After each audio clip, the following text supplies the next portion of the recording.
So you want to be a writer. You've come to the right place. In this video, I'm going to take you through 5 easy steps that you can apply as you start your journey as writing. At the start of all my videos, I like to pick a book that demonstrates a point that I'm making in the video. And for this one, I've chosen George Orwell's Animal Farm, one that you might have studied at school. A lot of people do. It's all about animals and stuff on a farm. The clue is in the title. I've chosen this for this particular video because it might inspire you to know that George Orwell, the classic author, and his classic work was actually rejected 21 times by various publishers as he was trying to get it published. So if you're thinking, I don't stand a chance, it's going to be a struggle, think of George and his silly haircut. Look at him there. If a guy like that can get a book published, so can you. I also stick it up on the wall just to make, you know, so it stays in everyone's mind. One day I'll get a bookshelf, you know, like, but I've only got 10 or 12 books. I mean, who's got time to read these days? Forget I said that. Actually, reading is really important. You've got to read if you want to be a writer. Reading is like fuel for a Formula One racer. You don't say I'd love to be a racing driver, but I can't be bothered putting the fuel in the car. Well, you're going nowhere fast, son. Reading is your guide, and no matter how good your education may or may not have been, you gotta read, because on some subconscious level, as you're reading, you're learning. And it's the fuel that will drive your writing. If you really not got time to read, then invest in something called Audible. This is for like really lazy people who can't be arsed reading, and it's perfect for you. I mean, if you want to go along convincing yourself you still want to be a writer, not reading, and just listen to audiobooks, you can do that. I mean, it's a choice. So the second thing is starting. It can be daunting, can't it? That blank page. You start to write down. The lady walked out of her house, got in her car, turned the engine on, drove out, probably turned left, heading down to the motorway. It was pretty uneventful. She got there in the end. And you kind of read that back and you think, geez, that's a load of rubbish. But that's the point, you see. People think when you start writing, it's going to be Shakespeare right out the gate. Shakespeare out the gate. Give me a break. Does that rhyme? No. The point I'm making is still valid. What is that? I think it's cheesy bread. But that's the point I'm trying to make, you see. When you first write it, it will be rubbish. And that's what we don't realise. When we read a book, we think, blimey, this guy or gal must be really clever to have written this. They're not clever. They're not clever. You know what they've done? They've just gone over it and over it and over again. They've rewritten. So what you write first is not going to be as good as what you read on the page, because that person's been, they don't tell you, that person's been working on it for flipping 12 months. They pretend they've just written it. And then in interviews, it's like, oh, it came to me in a dream. It came to me all of a sudden, like a dirty orgasm. Blah! I'd spewed a book all over the bed. Doesn't happen like that. What happens in reality is you get up, oh God, I've got to keep writing. Oh, this is shit. You do that for like 12 months and you go over what you've written, make it better each time. Each time you go through a sentence, you add another word, a different word. And by the end, you have got that miraculous thing that people think, how did you do that? And then you can lie in interviews and pretend it was a miraculous occurrence as well. So don't worry. When you start writing, it's going to be shit. Stick with it. Keep going over it. The lady got out of her house, got in her car, turned the keys, looked in the mirror. There's a T-Rex behind her. That comes from the rewriting, because you've thought about it. You've thought, that's not interesting, going on the motorway, just getting there. What about if there was a T-Rex? Get to the T-Rex, but it will take time. You've got to do it. You've got to do it over the course of like 12 months. It's a very slow T-Rex. Next, number 3. Are you taking this in? You making notes? Come on, set yourself some realistic goals, right?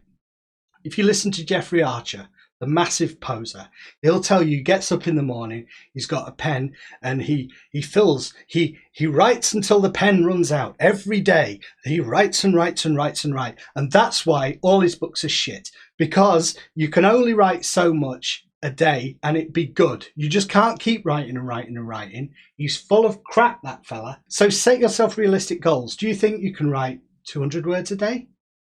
That's fine. If 200 words a day is what you can do and it be good, stick to 200 words. Gradually you'll build things up. Maybe you're someone who writes a bit faster. Can you do 500 a day? Great. 1,000, even better. 2,000, whoa, steady. But, you know, props to you if you can do it and it still be good. There's a kind of a cut-off point. It's weird. We kind of think we should work and work and work and work and keep going like you do it in an everyday job. But the thing is, you can get an everyday job. Say you're packing fish in a fish packing factory. You can keep packing those fish all day. Bring the fish on. I'll put them in a packet. Boom. I can just keep going through sheer force of will. Writing's not like that. There'll come a point at which the fish that you're packaging, you're kind of missing it. You start cutting corners. You'll get the fish and just, what's it? You'll be stuffing them in there too many at a time. You've lost concentration. Nothing's going right. And because it's about your brain going, whether it's sparking, and sometimes it can be counterproductive. Say you're a person who can write 1,000 words a day. If you force yourself to write 2,000, it's a good chance that that second lot might be a little bit crap, counterproductive perhaps. Stop, have a think, come back to it the next day. You've got, what is it, about 80 years to write a novel, so there's no rush, is there? So set those realistic goals, because if you set unrealistic goals, it knocks your confidence. There's fish everywhere. Number 4, don't be afraid to ask people for their opinions of what you've written. If you know people who can give critical feedback, that's absolutely invaluable. Be careful of asking friends and family. Find someone who's going to give you objective advice. Friends and family, one of two things will happen. Either they'll be thrilled that you've written this thing and think it's brilliant, and they'll give you a false sense of confidence, or they won't understand it because they're not writing a novel themselves. They're not qualified to do this. They might miss the point of what you're writing, and that'll knock your confidence as well. So keep your eye out for people who maybe read a lot, have studied. A good thing that you could do that I did was I went to a local theatre and I got involved there. This is not very, this is not very funny, this bit, but it's true. You'll be surrounded by loads of people. Most of them will be even shitter than you are. So it really boosts your confidence if you can get involved. Look out for those people. It's not always easy, is it? Because we don't always know people who can give that kind of critical advice. But be wary of friends and family. They mean well, because sometimes knock you off course. So be careful of that. The 5th piece of advice that I have got for you that I feel is really important. A lot of people start out wanting to write and being original. They want to come up with that miraculous original idea. The thing is, it's very hard to be 100% original. Like, for instance, I just had an idea about a dragon who lives on a rainbow, and he comes down to earth and tries to bring peace and happiness to the world. Now, you'd think that's an interesting story, except dragons have been done, haven't they? Rainbows, we've seen those before. Going back to time immemorial, there's a pot at the end of them. They're in loads of stories, and they started out in the Bible. God came up with rainbows, and you can't beat God. He's the ultimate original person, isn't he? So you're not looking for that original idea. Instead of trying to be original because everything's been done, try and be truthful. Try and be true to yourself and true to the characters that you're writing. And by virtue of you just being a unique individual, and you are a unique person with a unique point of view, we all are, and you are. And just by being truthful to who you are and trying to write the kind of story you want to read, originality will kind of come as a consequence of that. It's not something you have to seek out. Don't seek the pot of the gold at the end of the rainbow. Forget about Noah. He was a tit. I don't think half of those animals survived. There was loads more. I think there were behemoths on that ark that he never got to land. Anyway, I'm digressing. Don't pursue impossible originality. Originality just comes like a rainbow. And I've actually got a 6th thing for you, a little bit of a bonus. Believe in yourself. Believe in yourself. Because if you don't believe in yourself, no matter your insecurities, I'm terribly insecure about my writing. No matter how inadequate you think you are in terms of your education and your experience, you've got to believe. Because if you don't believe, the reader won't believe.